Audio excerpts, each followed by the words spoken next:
Bismillahirrahmanirrahim. Assalamualaikum warahmatullahi wabarakatuh. Waalaikumsalam warahmatullahi. Ustadz Kifahul Bana Muhammadi LCMH. Masya Allah. Kaifahal Ustadz? Alhamdulillah, kita Ustaz. Ya Allah. Baik, dalam Alhamdulillah. keadaan baik ya. Semoga baik keluarga Amin. sehat, Ustaz. Amin. Masya Allah Bisa Ustadz. ya kan apa ya? Membimbing kita juga lah. Masya Allah. Dibimbing apa Ustadz? Terbalik aneh yang dibimbing sama antum Ustadz. Masya Allah. Ustadz, syukuran Ustadz atas kedatangannya di podcast Mias yang kedua ini Ustadz. Yang kedua ini Ustadz. Alhamdulillah. Mudah-mudahan nanti ada sampai sharing ke 100 Ustadz. Ya, amin lah ya. Mungkin juga nanti balik nih. Masya Allah. Nggak, ada di sini aja Ustadz. Ada di sini. Sesuai bidangnya aja Ustadz. Nanti Karena kan bidang miring kan Ustadz. Oh, siap. Baik Ustaz, Alhamdulillah kita bersyukur pada Allah Ustaz ya bisa dipertemukan di kesempatan yang berbahagia ini di tengah-tengah kesibukan masing-masing, terutama kesibukan Ustadz yang sangat luar biasa ini, Masya Allah. Yang sibuk apa sekarang Ustaz? Kita sibuk. Cuma antum. Masya Allah, dan dengar-dengar juga tadi baru selesai mengajar Ustaz ya. Selesai mengajar, langsung datang ke studio Mias ini Ustaz, Masya Allah. Ajar. Wah, biasa itu Ustaz. Wah, Masya Allah.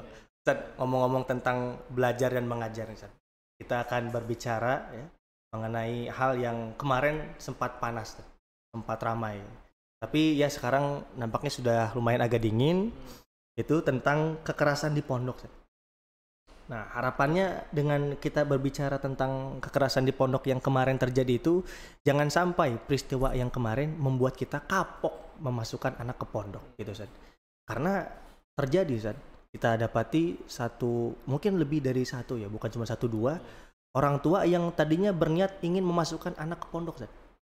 Tapi setelah ada peristiwa ini dibatalkan, mengurungkan niatnya untuk memasukkan anaknya ke pondok gara-gara satu peristiwa ini Ustaz. Dan tentu kita juga turut berduka saja atas musibah yang kemarin terjadi.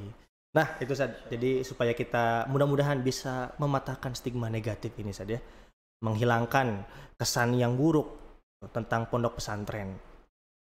Kita akan coba mengupas itu Ustaz. Tapi sebelum itu Ustaz, Ada lagi. sebelum kita membahas topik utamanya Ustaz, kita ngobrol-ngobrol dulu sedikit Ustaz. Kita ingin tahu tentang, Masya Allah, sekilas perjalanan antum Ustaz, belajar dari awal ya, dari TK mungkin Ustaz, SD sampai sekarang, Masya Allah. Jadi salah satu ya Ustaz, riwayat pendidikan atau ya pengalaman yang lain Ustaz. Fadhol Ustaz, silakan. Alhamdulillah wassalatu. Awal tadi ya. Ustaz. Dan belajar ya mungkin sama. Masya Allah. Belajar ya. TK. Oh enggak TK Ustaz. TK. Masya Allah. SD. SD mana Ustaz? SMP. Satu sekolahnya pindah-pindah Ustaz. Oh pindah-pindah. Pindah. Masya Allah. Terus, ya, Boleh disebutkan Ustaz sekolahnya Ustaz, sekolahnya? SD mana Ustaz? SD umum. SD umum. SDN 5 Serang. SDL tuh yang di mana Ustaz? SDN 5. SDN 5. SDN 5. Udah lama enggak jalan-jalan sekarang. Alun-alun Ustaz. Alun-alun Ustaz. Iya dekat alun-alun situ. Sampai kelas 4 SD pindah ikut orang tua. ke mana Ustaz? Bahkan Masya ternyata Allah. kerja. Ini kan Aisyah juga sebenarnya. Masya Allah. Pindah di sana. Ke Malaysia sampai lulus. Kelas D di sana. SD D sampai kelas 2. kelas 2 Baru habis itu pindah lagi ke Indonesia lagi. ke Indonesia lagi. Masya Allah. Nah, ini baru mulai belajar ini. SMP sini. itu Ustaz ya. 2 SMP. Pulang ke sini ngambil paket dulu. Paket B dulu. Kenapa Ustaz ngambil paket B itu? Biar setara ijazahnya bisa Di pesantren Indonesia nanti ini yang Ustaz ya. SMA itu. Oh. Nah, akhirnya udah daftar di tahun 2009 masih diantar sama Masya bukan Allah. sama ke ya masih umum juga, masih berpenampilan awam lah. Masya Allah. Seperti anak ini Ustaz. Di Al Irsyad yang mana Ustaz? Kan banyak ya? Ya pesantren Islam Al Irsyad Tengaran. Jadi berbeda dengan Al Irsyad dengan nama akhirnya Tengaran di namanya di Piat Piat. Islam Al-Irsyad Tengaran. Ya. Kalau ada cabang juga dimanapun itu pakai tengarannya. Piat, Majalengka, Bondowoso, tapi tetap Malang, ya. Al-Irsyad ya, pondok pesantren Al-Irsyad itu. Islam Al-Irsyad yang di Tengaran. Di Tengaran. Pusatnya itu di cabang tuh. Cabang. Pusat. Jadi mulai belajar agamanya yang benar di situ. Tapi sebelumnya juga kita sudah mulai ngapal-ngapal. Oh, Masya Allah, Ustaz. Ngapal apa nih, SMP itu di Malaysia itu. Pasti kan SMP-nya itu belajar tuh habis zuhur atau sebelum zuhur jam 11. Oh, siang saja. 5 sore, iya. Di kelas 1, kelas 2 tuh siang. Itu ya. Yang selain itu setelah sekolah itu pulang sekolah ke apa namanya situ adalah namanya kelas tahfidz. Oh, kelas tahfidz. Mungkin apa TPA gitu ya kalau di sini? Enggak ya? Enggak seperti TPA ya? Tahfidz ya, emang khusus tahfidz. Khusus tahfidz. Oh, ya di Malaysia. Jadi alhamdulillah ada hasilkan main lah sebelum masuk pesantren itu udah ada ini. Masya Allah. Ya, akhirnya ya Alisat selama 5 tahun, Ustaz. Ya banyak lah. Nah, di sini mungkin yang akan kita bahas nanti ya. Masya Allah, sahih Ustaz. Sampai itu. Berarti di Al-Irsyad itu tingkatan aliyah ya, sampai SMA itu ya? Cuma aliyah, jadi belajar itu cuma 4 tahun plus tahun itu dia kayak biasa lah. Oh, kayak pondok-pondok yang lain itu saja. Setelah itu, itu Ustaz? Nah, ya Madinah? dikasih nikmat oleh Allah nikmat, ya. Dikasih Masya Allah. mudahan untuk di sana. Masya Allah. Di Madinah itu ya sama teman-teman yang lain juga sekitar 38 orang ketika itu. Yang berangkat angkatan Ustadz seluruh Indonesia itu Ustadz? Di Al-Irsyad aja. Oh, Al-Irsyad aja. Kalau seluruh Indonesia banyak ya? 150. Oh, Masya Allah. Kebetulan kan anak nggak tahu saja. Anak kan nggak tahu saja. Alhamdulillah. Di sana lumayan 5 tahun. 5 tahun. Menikmati hidup di sana, belajar di sana sama teman-teman yang Masya Allah. Kalau kita lihat jauh. Oh, Masya Allah. Kebayang kan Masya Allah. Ngeliat antum aja sudah Masya Allah. Masya Allah. Apalagi dengan yang lain ya Masya Allah. Jadi S1 di situ, di Universitas Islam Madinah jurusan apa Ustaz? Hadis. Jurusan hadis dan jurusan Islamiyah. Di Rosat dua ini Ustaz. Apa ini? Oh, namanya itu. Kuliah hadis dan di Rosat Islamiyah. Oh, Masya Allah. Terus ya berusahalah untuk melanjutkan S2 di sana kan. Tapi qadarullah tidak pun bisa diterima. Saya langsung pulang. Pulang tahun 2019 sebelum Covid. Angkatan itu angkatan yang bisa pulang aman. Alhamdulillah. Mungkin sebagian ada yang dulu tuh sebelumnya ini saja ada yang susah pulang gara-gara Covid gitu saja. Iya, Ustaz. Oh, Masya Allah. Emang udah rezekinya Ustadz nggak kemana nih. Ada hikmahnya Ustaz yang kena Covid juga. Nah, pasti saja. Kalau MH itu dari mana Ustaz? MH itu hukum Ustaz. Hukum Ustaz. Hukum. Dapat dari UMS. Hukum umum atau hukum Islam sebenarnya? Hukum Islam. Cuman kan kementerian menyatakan semua. Syarakan yang nggak ada I-nya ya. I-nya sama MH. Ya, bukan I sudah. AG apa? Kalau biasa itu? MAG dulu ya. Iya, ada AG-nya itu ya. MAG. Ada sebelumnya tuh MHI, tapi sekarang MH. MH saja. Tapi Ustaz, Masya Allah nih cocok nih. Ada pengalaman 5 tahun di pondok pesantren. Nah, itu dia. Sekarang kita bahas tadi. Sebenarnya ingin membahas lebih lanjut tentang ini juga Ustaz nih, pengalaman-pengalaman siapa tahu bisa istifadah. Jadi inspiring Ustaz. Menginspirasi kita nih dalam belajar agar tetap terus semangat belajar. Tapi sekarang Ustaz kalau boleh tahu Ustaz, sebelum kita bahas topik pondok nih, sekarang juga masih menempuh, maksudnya belajar lagi Ustaz sekarang atau belajar sudah? Lagi. Iya, fokus ngajar aja sekarang. Masih ngajar. Ya kemarin ada juga saya sendiri juga daftar juga, tapi online sih. Online. Jadi kemarin ada yang share itulah beasiswa. Nah, ini beasiswanya yang ke Mediu itu. Ke Mediu yang minus suatu sunnah. Ya ada coba-coba situ ya. Nyangkut juga di situ. Masya Allah. Nyangkut juga situ. Dari rezeki saja. S2 lagi Ustaz? S2 lagi. Masya Allah. Berarti nanti M apa nih Ustaz? Enggak tahu. Oh, enggak tahu Ustaz. Coba dulu. Pokoknya nanti selesai aja. Kan belum tahu. Mudah-mudahan luluskan saja. dimudahkan saja. Tapi Ustaz, syukran Ustaz atas ini bincang-bincang pengantar Ustaz, pengalaman Ustaz dalam belajar. Hah? Antum? Gak usah lah, gak usah ada yang kenal Ana Ustaz. Tapi Ustaz, kita bahas topik yang pertama Ustaz. Topik inti Ustaz. Yang pertama, Ustaz kan ada pengalaman 5 tahun kurang lebih Ustaz ya, di pondok. Di pesantren Ustaz ya. Ini bagaimana Ustaz, pengalaman Ustaz tentang interaksi kakak kelas dan adik kelas nih selama di pondok? Kan ini kan ya yang jadi isu utamanya itu. Dikhawatirkan kakak kelas yang menindas adik kelas seperti itu. Sebenarnya tidak seperti itu kan Ustaz ya? Monggo Ustaz. Iya. Ustaz, di pesantren atau di tempat-tempat manapun di setiap tempat pendidikan itu kayaknya ada yang namanya senioritas. Di kakak kelas itu lebih mendominasi adik kelas. Itu terjadi di setiap jenjang pendidikan. Kuliah mau di pesantren, mau di luar sekolah atau sekolah umum, di sekolah-sekolah militer sama semuanya ada. Jadi ada yang namanya senioritas, sehingga kakak kelas itu pengen dihormati sama adik kelas. Biasa itu. Pengen dianggap ya sebagai orang yang sudah lama di situ. Ini tabiat manusia. Karena Nabi SAW juga kadang-kadang mengutamakan yang lebih tua daripada yang muda di beberapa keadaan. Itu rasa sakit. Itu kakak kelas. Kadang-kadang juga ada yang berlebihan, kadang-kadang ada yang sayang. Jadi setiap manusia ada sikapnya kepada yang bawah. Ini sama dengan hadis man la yarham. Itu saja. Laisa minna itu saja. Man la yarham sirona la yuwakkil sirona ya. Itu saja. Bukan dari kita kata Nabi. Bukan dari golongan kita, orang yang tidak menyayangi yang lebih muda dan tidak menghormati yang lebih tua. Ini tapi ya di pesantren tentunya ada beberapa waktu kerasa dan kadang-kadang juga nggak kerasa senioritas itu. Jadi kadang-kadang kita lihat isu-isu sekarang ini mungkin terjadi karena sifat itu keinginan dihormati atau dijunjung senioritasnya. Mungkin itu tidak terarah gitu saja keinginannya tuh. Jadi egonya untuk ini, teman dalam posisinya yang kurang baik gitu saja.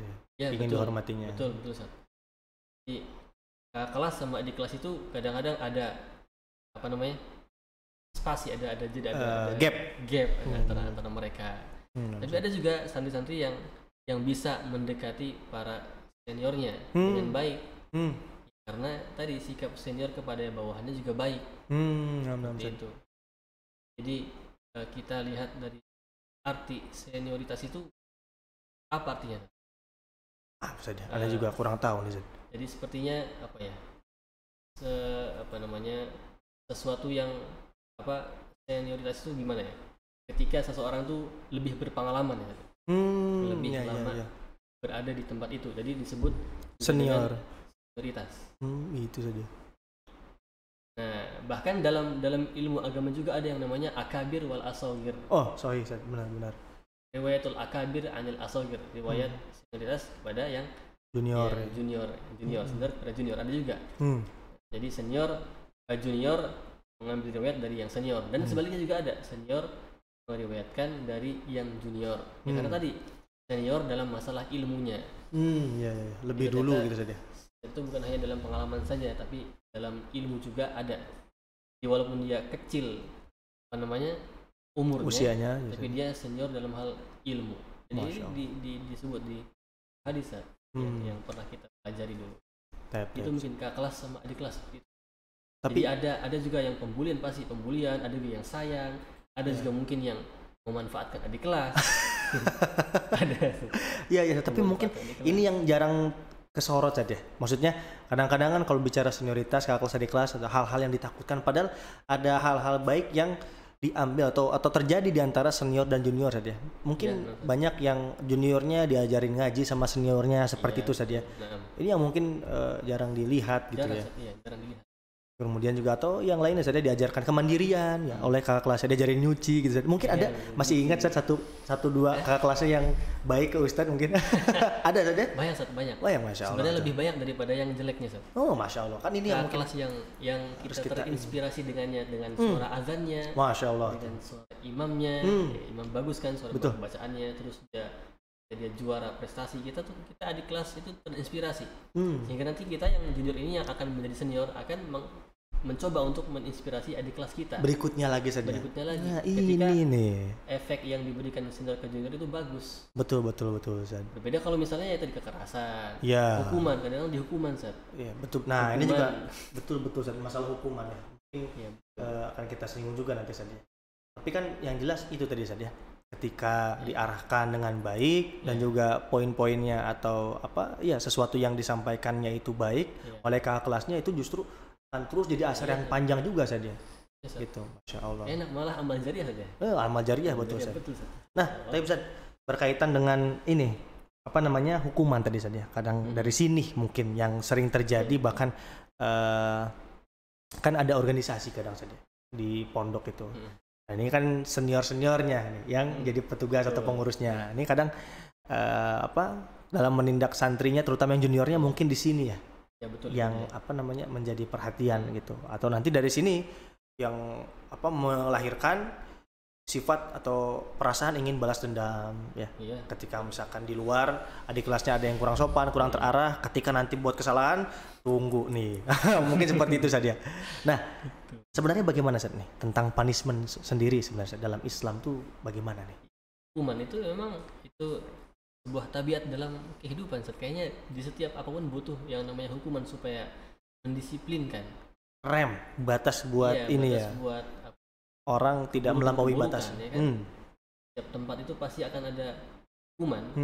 Hukuman yang mungkin membuat jerah atau mendisiplinkan anak. Atau hukuman kan di antara tujuannya supaya anak ini tidak melakukan lagi, supaya anak ini bisa sadar dengan kesalahannya. Tapi bagaimana caranya kita itu mengelola hukumannya ini? Di dalam agama Islam juga di hari akhirat tentunya paling utama itu malah fariqun fil jannah wa fariqun fis sa'ir. Ada wa may ya'mal mithqala dzarratin khairan yarah, yang kebaikan ya pasti akan dilihat, keburukan pasti akan dilihat. Semuanya ada hukumannya. Karena itu balasan-balasan itu. Nah, dalam konteks pendidikan itu Ustaz. Nah, iya, dalam konteks pendidikan. Hukuman berupa fisik. Nah, ini barangkali Ustaz. Iya, Ustaz. Bagaimana nih? Apakah hukuman berupa fisik dalam prospek dalam apa? Ya, pandangan Islam. Islam. Kan ada kakak kelas suruh push up di kelasnya. Atau mungkin kadang auzubillah misalkan tempeleng gitu Ustaz. Itu seperti apa Ustaz? Sebenarnya ini pun sudah dibatasi oleh Nabi sallallahu alaihi wasallam. Antum mungkin tahu Ustaz hadisnya gimana tuh Ustaz? Muru abna'akum bis-shalah li sab'in wadribuhum di ashrin wa fariqu bainahum fil madaji. Ketika Nabi nyuruh anak itu kan sholat 7 tahun, nyuruh doang, jangan dihukum. Betul. Gak usah dihukum, udah biar aja kalau nggak nurut. Pas sudah umur 10 tahun itu disuruh untuk mukul ketika tidak mau sholat, ketika nggak mau sholat. Ini kan berarti di antara salah satu cara untuk memberikan adab, mengajari adab kepada anak ya ada pukulan, ada ada fisik. Hukuman. Hukuman. Maksudnya fisik. Nanti kita bahas. Ada hukuman situ. Hukuman mukul atau apa. Bahkan di antara hadisnya itu di antara cara kita untuk memberikan adab kepada anak itu dalam sebuah hadis alikus saut kata Nabi. Gantungkan peti cambuk di rumah supaya tadi memberikan adab supaya disiplin. Atau mungkin seorang guru bisa membawa tongkat untuk tadi memberikan adab, bukan adab mendisiplinkan santri. Walaupun kita tidak boleh menggunakan tongkat ini asal-asalan. Nggak sembarangan akhirnya. Nah tadi itu jadi gimana cara mukulnya, apa cara gimana itu yang di dalam hadis itu. Sebutkan dalam itu dorban ghairu mubarrih. Pukulan yang tidak mencacatkan badan. Bahkan Nabi sudah memberikan prakteknya. Praktek atau bukan praktek ini taujihat. Arahannya. Gimana cara mukul istri, wala tadrib wala la tuqabbih wala tadribil wajh kan. Jangan mengolok-olok dan jangan mukul muka. Karena di situ kan ada di muka kan banyak alat-alat vital, anggota badan yang mudah untuk rusak. Terus ini juga kan yang paling nampak gitu saja dari manusia. Jadi maksud pukulan di sini itu adalah pukulan yang tidak mencederakan dan tidak diawali dengan emosi. Tidak ada emosi dalam pukulan itu. Menghukum itu hindari kita itu sedang emosi. Jadi kadang ketika melihat lihat santri ngeyel, mukanya masam sama kita, kenapa? Tak emosi langsung. Gemes. Gimana itu? Nah, emosi. Jadi tindakannya itu terselubung atau tertutup dengan emosinya. Nah, kalau diantara tips untuk menghukum itu jangan menghukum ketika kita sedang emosi. Nanti lama-lama ya yang keluar ya setan. Iya, mungkin ini saja yang kadang lost control tuh di sini saja. Nah, dia mungkin tujuannya ingin menghukum, ingin menertibkan, disiplinkan, tapi pas lagi emosi akhirnya melampaui batas itu saja. Terutama itu tadi yang punya wewenang menghukum adik kelas itu kakak kelas.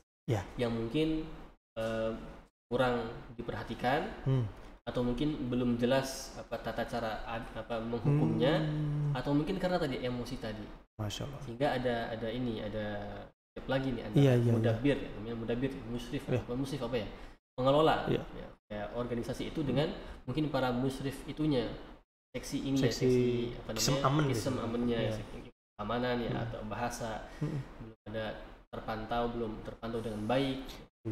Jadi memang harus guru itu ketika ada hukuman ini aja usulan aja hadir ketika ada hukuman atau ada perwakilan dari gurunya yang melihat memantau mengawasi sehingga hukumannya tidak melewati batas. Betul Sohi Ustaz. Ini Masya Allah Ustaz, ini masukan ya.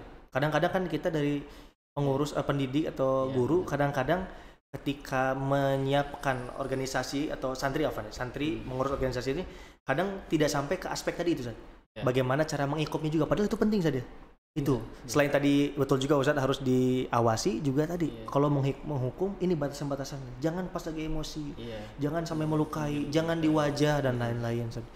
Masya Allah. Butuh di israf, butuh dibimbing memang. Jadi itu tanggung jawab kita juga sebagai pengelola. Betul Ustaz. Pesantren Ustaz. Kita kan di MMTQ ya. Satu kantor satu. Masya Allah, satu kantor tadi. Masya Allah. Barakallahu fikum. Ini dapat pencerahan khususnya Anda juga Ustaz. Yang bertindak di sini saja sebagai kesantrian di MMTQ saja. Imam Syafi'i, Masya Allah, dapat arahan. Tapi Ustaz, berikutnya Ustaz, kita coba membahas nih Ustaz, ke pondok pesantren. Topiknya pondok pesantren. Apakah gaya mendidik dengan menitipkan anak ke pondok, ke ustadz gitu, itu sebenarnya ada tidak Ustaz bimbingannya dalam agama gitu? Atau jangan-jangan hanya budaya yang ada gitu? Khawatir ada pemikiran seperti itu Ustaz. Akhirnya ya udahlah, ngapain ke pondok atau enggak wajib amat misalkan begitu. Udah di rumah aja gitu. Sebenarnya seperti itu, menitipkan anak ke pondok atau ke ustadz ada tidak Ustaz dalam Al-Qur'an atau hadis? Ya ini pondasinya ada apa? Arahannya pesantren. Ya ini kita ambil dari dalil umum rihlah perjalanan untuk menuntut ilmu kemana aja kan. Para ulama zaman dulu kan kita sudah tahu lah gimana cara mereka untuk mengambil satu hadis saja jalan. Kemudian dari mana ke mana untuk mendengar satu ceramah saja, satu hadis saja itu kan.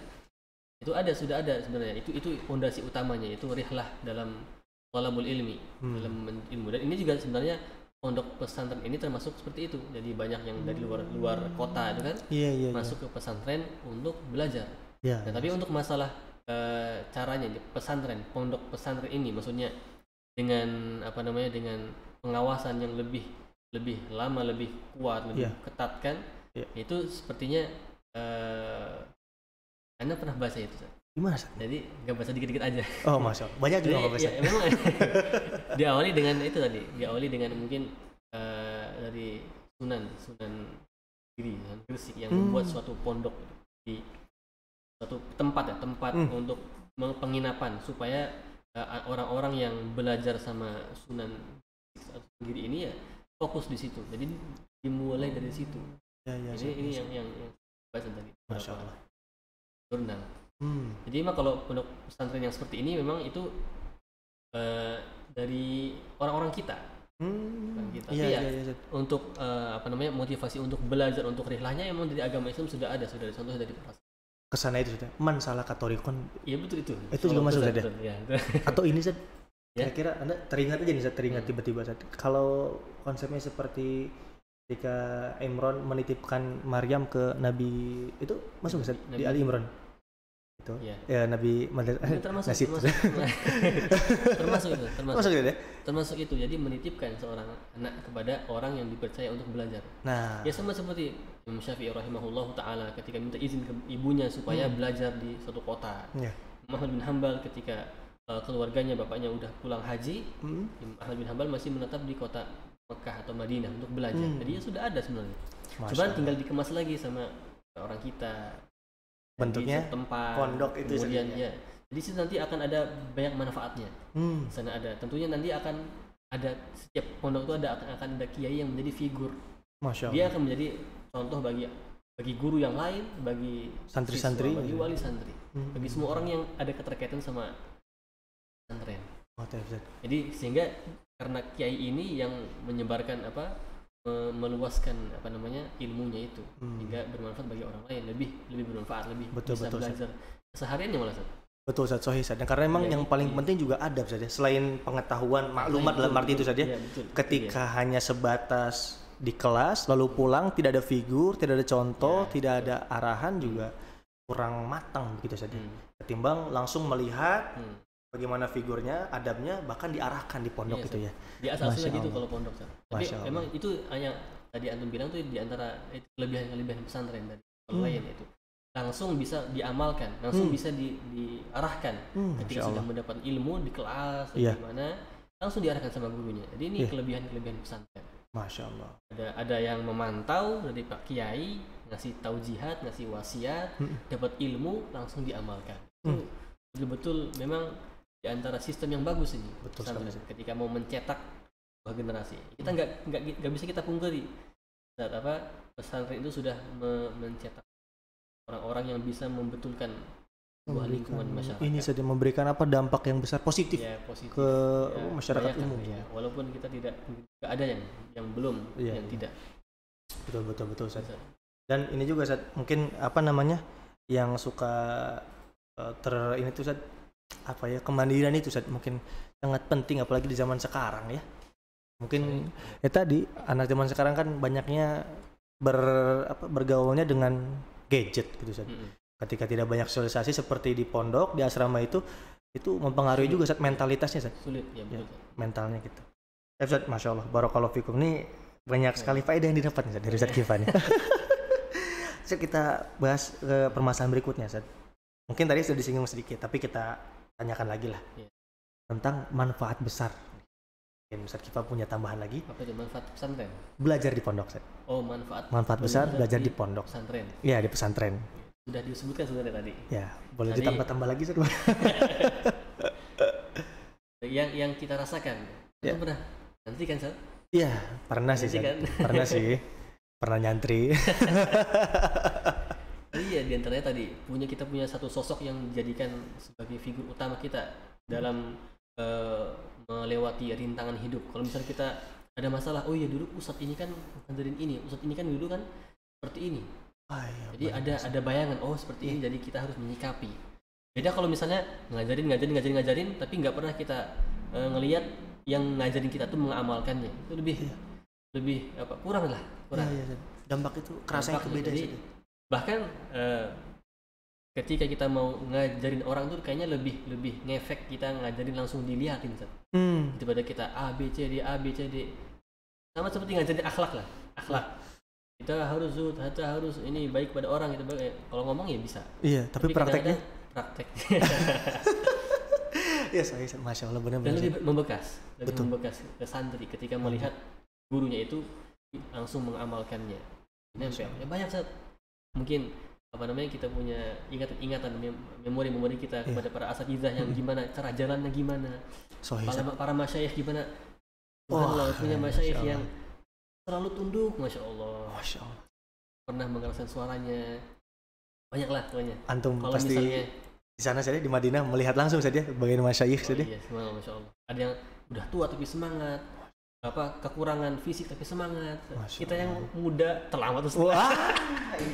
Masya Allah. Hafizahumullah saja. Semoga Allah jaga para masyayikh dan juga para asatidz kita. Tapi Ustaz, anak garis bawahi tadi Ustaz, mungkin penting ya untuk kita highlight juga itu. Tentang figur Ustaz. Tentang figur di pondok itu betul Ustaz, sahih Ustaz. Karena di pondok dulu itu sampai ini cerita sedikit Zat, sampai melihat Ustadz jalannya seperti anak tiru Zat. Anak tiru cara jalannya, bagaimana berpakaiannya, berpenampilannya. Dan itu yang jadi problem juga Zat, mungkin anak sekarang Zat, kekurangan figur. Betul tidak Zat? Akhirnya figur-figurnya yang ada di medsos itu Zat. Apalah YouTuber, influencer yang sering flu ya. Influenza Zat. Influenza Zat. Nah seperti itu Zat, Masya Allah bener. Ketika di pondok itu kita mendapatkan figur sehingga ya namanya role model itu penting bagi kehidupan, terutama anak-anak yang masih labil butuh contoh gitu. Tapi Zat, Masya Allah Zat. Kemudian ketika anak dimasukkan ke pondok oleh orang tua Zat, pastilah tidak bukan tujuannya untuk membuat anak itu menjadi soleh. Ya Zat ya? Ya, jarang lah. Masukin ke pondok mau jadi apa? Mau jadi YouTuber? Jarang ya Zat ya. Masukkan anak ke pondok ingin jadi anak soleh. Nah, seberapa besar, penting dan manfaatnya punya anak soleh Zat? Masya Allah. Ya itu Zat, diantara penting sekali sebenarnya. Kalau misalnya kita bukan dalilnya sudah jelas ya, dalilnya kita itu butuh yang namanya investasi akhirat. Kalau misalnya kita melihat diri kita aja kurang dalam hal amalan, kita butuh orang, butuh manusia yang lain supaya bisa memberikan kita amal-amalan jariah. Itu ada di pintu anak. Masya Allah. Anak itu kan jelaslah hadisnya. Idza mata Adam in qata'a telah terputus semua amalannya. Ternyata ada 3 lagi yang masih ada. Bisa ngasih kita. Ada sedekah, kalau nggak bisa sedekah orang miskin misalnya. Terus nggak berilmu misalnya. Tinggal anak. Oh iya saja, betul. Enggak, kadang-kadang kan gitu saja. Ketika bicara amal jariah tuh yang tergambar harta, wakaf, sedekah. Padahal ini ada satu kesempatan, satu jalan yang bisa ditempuh oleh siapapun. Siapapun bisa ya. Anak soleh itu. Anak. Masya Makanya Allah. banyak orang yang bangga sama anak dan pengen punya banyak anak. Itu karena itu tadi keutamaannya. Setiap anak yang saya didik 1 huruf udah besar. Pahalanya ngalir saja. Pahalanya. Masya Allah. Keutamaan anak perempuan. Masya Allah. Semua. Kita perempuan semua nih Zat. Anak perempuan. Iya. Sangat penting, apalagi kalau misalnya di akhirat. Gimana sih? Ini yauma la yanfa'u malun wala banun. Yang dimana tidak manfaat harta dan anak. Anak itu asalnya nggak manfaat kan. Tapi bisa menambahkan amal jariah kita. Anak itu mengamalkan apa yang kita perintahkan. Nah, sholat waktu, sholat juga itu amalan kita. Nambah. Jadi kan kita sholat, nambah sholat anak kita. Iya. Ngalir pahalanya saja. Iya. Bahkan disebutkan tadi dalam hadis juga tidak terkikis pahalanya anak itu yang mengalir ke orang tuanya itu sempurna. Insya Allah. Kalau mau bilang anak ya itu investasi yang paling besar untuk akhirat. Itu manfaatnya untuk memasukin pesantren tadi, kita kembali ke manfaat tadi tuh. Iya tadi itu anak soleh anak soleh itu dia bisa mensolehkan orang, apalagi macam soleh dan muslih, solihah muslihah. Jadi double lagi pahalanya saja buat orang tuanya. Masya Allah, Zat. Dan kadang-kadang kan gini saja, kalau orang tua masih hidup biasanya kan butuh makan, butuh minum sudah dijamin sama Allah saja. Masih bisa beribadah. Tapi kalau orang tua sudah wafat, sudah meninggal, butuh pahala di situ, gak butuh makan minum. Dan bisa tetap ngalir dari anaknya itu tadi saja. Masya Allah. Dan di situ anak yang soleh yang mendoakan orang tua saja. Kalau nggak soleh ya nggak doain orang tua kayak saja. Keyakinan orang-orang mukminin. Betul. Hanya yang percaya cuma orang beriman aja. Yang lain biasa aja, anak ya anak. Iya betul. Menyusahkan. Iya, malah jadi beban. Kan apa? Beban. Child free apa? Free child apa? Yang kemarin saja ya, ramai itu. Free child, bebas anak. Propaganda supaya tidak punya anak itu ya. Itu. Bebas anak. Sayang sekali ya kalau kita pakai kacamata Islam justru kenikmatan dan kebermanfaatan yang sangat luas, luar biasa. Sebuah anak itu apalagi terdidik di yang bagus kan. Masya Allah. Anak yang mendidik. Betul, Zat. Orang tuanya mendidik. Masukkan ke pesantren juga. Bukan berarti orang tua ini berlepas diri sebenarnya. Jangan sampai orang tua ini jika memasukkan anaknya ke pesantren punya niat daripada saya yang mendidik baik orang lain. Maksudnya berlepas diri dari pendidikan anak itu. Oh ya, cuci tangan saja. Udah aja gitu. Udah, itu mah tanggung jawabnya dulu. Iya. Saya emang udah belajar aja enggak gitu. Ini benar nih buat ini juga barangkali ya yang suka gitu saja. Maksudnya kadang-kadang ada gitu orang tua saja masukin anak ke pondok, cuci tangan seolah-olah pondok nih bengkel manusia gitu saja. Dan ketika di rumah, dampaknya tadi saja, ketika cuci tangan, ketika di rumah tidak ditekankan lagi pendidikan yang ada di pondok. Di rumah nggak diawasi, akhirnya liburan itu balik lagi saja. Sudah capek-capek dididik di pondok ya.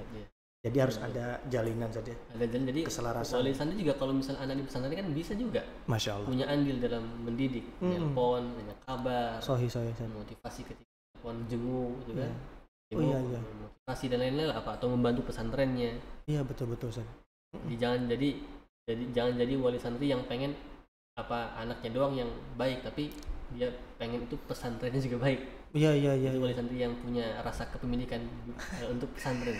Nah, Ustaz. Masukin anaknya di pesantren ya berarti dia memiliki pesantren itu, mempunyai jiwa kepemilikan untuk pesantren. Kan bukan buat siapa-siapa lagi, buat anaknya juga ya. Iya. Tapi ngomong-ngomong pondok pesantren lagi, syukran nih jazakallahu khairan. Tips memilih pondok pesantren. Ini Ustaz, barangkali Ustaz supaya jadi buat anak kita Ustaz. Boleh, ini subjektif saja maksudnya ya. Menurut Ustaz bagaimana Ustaz? Ya. Untuk memilih tempat pendidikan yang baik, tentunya kita kedepankan masalah agama dulu. Ya. Masalah agama, kemudian kita juga mengedepankan masalah cara atau metode pemahamannya, itu manhajnya, akidahnya. Iya. Jangan asal terkenal saja. Manhajnya nggak tahu gimana. Ya, lebih baik kecil tapi bagus manhajnya. Pada besar yang manhajnya gado-gado. Baik. Ya. Maksudnya manhaj ini yang berarti yang ikut pemahaman Ahlus Sunnah wal Jamaah. Sebagaimana pemahaman para salafus saleh, para sahabat radhiyallahu anhum. Jadi betul-betul harus cari nih mana mahad. Tanya dulu lah. Minimal tanya, minimal searching ini siapa saja apa namanya? Para pengajarnya, siapa ketuanya. Ini udah diajarin sama Al-Imam Ibnu Sirin. Ini lanjut ini poin nih. Bagaimana kata Imam Ibnu Sirin rahimahullah? Fanzuru amman ta'khuduna dinakum. Lihatlah pada siapa kalian mengambil agama kalian. Bisa diterapkan ketika memilih pondok pesantren tadi. Iya, cari. Kita juga tips awal ini supaya kita nggak zolim sama anak ini. Betul. Tadi itu dari pesantren atau sekolah yang memang di situ berlandaskan pemahaman Ahlus Sunnah wal Jamaah. Dan sampai keluar dari pesantren malah merusak agama Islam. Itu Ustaz sahih Ustaz. Nauzubillah Kasihan, anaknya kasihan Ustaz. Anaknya kasihan orang tuanya. Betul Ustaz, betul. Kalau udah rusak agama kan repot saja. Iya, udah rusak agamanya. Tapi tadi manhaj, kemudian lihat para pendidiknya. Para pendidiknya bagaimana, terus kemudian metode pengajarannya. Kalau misalnya kita mau punya tujuan anak ini memang kita mau didik sebagai menjadi orang yang tahfidz, berarti ya ikut cari yang tahfidz. Hafidz Quran, fokusnya ke sana. Kalau misalnya mau yang umumnya, berarti pesantren yang mungkin ada umumnya di situ. Dan juga mungkin cari informasi bagaimana pesantren itu mengelola santrinya. Jangan sampai kita salah kan banyak sekarang. Ya tadi berita-berita miris tentang pesantren sehingga mencoreng nama pesantren. Iya. Masa gurunya yang malah melecehkan, gurunya malah yang tadi melakukan kekerasan. Harus cari informasi dan sedetail-detail mungkin. Betul. Tentang masalah pesantren, terutama bagian pengasuhan. Iya, Masya Allah. Pengajaran. Dan insya Allah di MMTQ Imam Syafi'i atau di Mahat Imam Syafi'i Serang nih salah satu yang bisa direkomendasikan saja. Masya Allah. Tapi Ustaz, barakallahu fikum jazakumullah khairan, banyak sekali ini Ustaz faedah yang didapat dari antum Ustaz di obrolan kali Ustaz podcast ini Ustaz. Satu lagi Ustaz terakhir Ustaz. Minta nasihatnya ini Ustaz. Nasihatnya untuk para pendidik Ustaz. Baik pendidik dalam artian asatidz atau bahkan orang tua juga Ustaz. Ustaz. Wasiat ya, nasihat ya? Iya. Nasihat tentu bagi anak sendiri terutamanya sebagai orang yang berkecimpung dalam hal ini juga dan juga yang lain ya, tentunya kita punya amanah yang besar dalam hal mendidik anak. Jadi kita itu menangani anak-anak orang lain sehingga masa depan anak-anak itu berada di tangan kita. Jangan sampai kita malah memberikan sesuatu yang salah kepada para peserta didik kita. Amanah saja. Karena kita bayangkan mereka itu adalah ladang kebaikan kita. Ketika kita mau ziroah, menanam kebaikan-kebaikan di sini ada. Di setiap sekolah itu ada. Para pendidik itu punya ladang kebaikan itu di mereka. Di setiap anak itu ya pasti akan mendapatkan manfaat apa yang diberikan oleh pendidik itu dan akan menjadi amal jariah. Amal jariah tentunya yang diinginkan oleh para pendidik ini. bagaimana disebut dalam beberapa hadis gitu kan. Berhadis ada amal jariahnya. Kemudian juga ya harus bersabar dalam masalah mendidik anak. Gak semua juga akan membuahkan hasil yang baik. Gak semua usaha kita walaupun kita sudah maksimal, hasil di tangan Allah Subhanahu Wa Taala. Masya Allah. Ya sama seperti mendakwah di masyarakat. Mendakwah di masyarakat juga perlu kesabaran. Nggak mesti kita sekali dua kali isi kajian di luar kemudian semua taat, tidak. Kita lihat dai-dai para asatidzah yang sudah bertahun-tahun sudah mengenyam garam asemnya sampai sudah masya Allah, hafizahumullah. Jenggotnya putih dari yang jenggotnya hitam putih sampai ada yang bertaruh nyawa saja. Masih ada aja. Nabi Muhammad SAW lah yang contoh yang paling baik ya untuk kita. Tidak semua juga memeluk agama Islam ketika itu. Jadi kesabaran. Jadi udah nggak usah ngurusin hasilnya, yang penting kita fokus dalam hal berdakwah.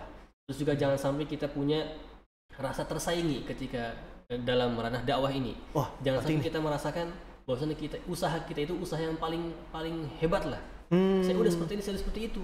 Kamu belum. Si paling berkorban ya. Saya lebih unggul di sini. Kamu tidak. Nah, ini kan akhirnya bisa menjatuhkan atau menggugurkan amal-amal itu. Kadang-kadang ada orang seperti itu, pendakwah yang nauzubillah kita menjadi seperti mereka, seperti sifat ini itu punya rasa hasad, punya rasa iri, punya rasa ujub terhadap usaha-usaha dakwah kita. Yang mau yang ustadznya, mau yang dalam hal-hal lain pencari donasinya atau donaturnya atau yayasannya apalah atau yang lain lah yang mengurus barang-barangnya. Jangan sampai merasa ini saya sudah banyak punya andil dalam dakwah ini. Mau donatur berapapun itu masih kecil di sisi Allah Subhanahu Wa Taala. Kalau misalnya kita merasa ujub dengan amalan tadi, sedih saat seperti itu. Jadi akhirnya nanti petak-petakan nanti. Akhirnya terpisah. Iya betul. Akhirnya egois itu. Kayak jangan sampailah subhanallah kita tuh memandang para asatidzah lain itu dengan mata hasad itu. Saingan. Janganlah. Gak ada saingan lah di dalam dakwah itu. Fastabiqul khairat saja. Masya Allah, fastabiqul khairat, saling merangkul. Kemudian untuk orang tua juga, wali atau wali-wali santri terutama yang menyekolahkan di pesantren. Tadi yang seperti disebutkan, jangan sampai kita itu punya sifat egois juga. Kita hanya ingin anak kita yang pintar. Tapi kita juga ingin pesantren yang anak kita berada di dalam itu menjadi lebih baik lagi. Masya Allah. Contohnya tadi, misalnya ada masalah kekerasan atau masalah-masalah dalam pesantren. Maka jangan gara-gara masalah itu kemudian mencabutkan anaknya, mengeluarkan anaknya. Itu kan bukan solusi. Kasihan sama anaknya. Pindah sini. Coba kasih usulan ke pesantren dengan baik, dengan kata yang baik, dengan kata yang ikhlas.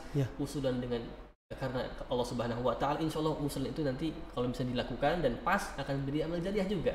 Akhirnya amal jariah untuk akhirat juga. Betul. Dan bukan cuma memperbaiki untuk anaknya saja tapi sendiri, semuanya. Tapi pesantrennya itu. Ini yang penting. Kadang-kadang wali itu sebagai wali santri melihat bahwasannya ketika sebuah pesantren membuat kesalahan itu semua disalahkan pesantren. Dilupakan kebaikannya saja. Bahkan apalagi ketika wali santri itu atau para orang tua itu melihat pesantren itu dengan kacamata bayar membayar. Saya sudah bayar Anda. Repot itu. Kok tidak seperti ini? Saya sudah bayar itu. Itu kan seperti kurang adab terhadap orang yang sudah mendidik anaknya. Betul. Di pesantren selama 24 jam. Masya Allah. Ini nasihat buat kita juga yang nanti insya Allah calon wali santri. Sudah. Masya Allah. Ustaz. Ada lagi gitu kadang-kadang itu tadi. Seperti itulah untuk wali santri dan juga untuk para pendidik orang tua dan juga para pendidik asatidzah. Mungkin itu yang nasihat untuk kita semua. Masya Allah. Ini Masya Allah nih dari Ustadz Giva mengenai berbagai sisi ini dan mudah-mudahan menghasilkan kebaikan untuk banyak orang juga, terutama kita sebagai pendidik juga. Ustadz, jazakumullah khairan atas waktu, nasihat dan juga bincang-bincangnya ini. Sebenarnya ini kalau ingat meja ini dan ruangan ini, Anda tuh jadi nostalgia. Yang ada pertemuan pertama kita itu. Di sini saja. Di sini Ustaz. Dan nanti insya Allah kita akan bertemu lagi di podcast edisi berikutnya saja. Jazakumullah khairan dan mudah-mudahan kita bisa mengambil faedah sekali lagi yang banyak dari obrolan ini. Kita tutup saja dengan doa kafaratul majlis. Subhanakallahumma wa bihamdik asyhadu an la ilaha illa anta astaghfiruka wa atubu ilaik. Assalamualaikum warahmatullahi wabarakatuh.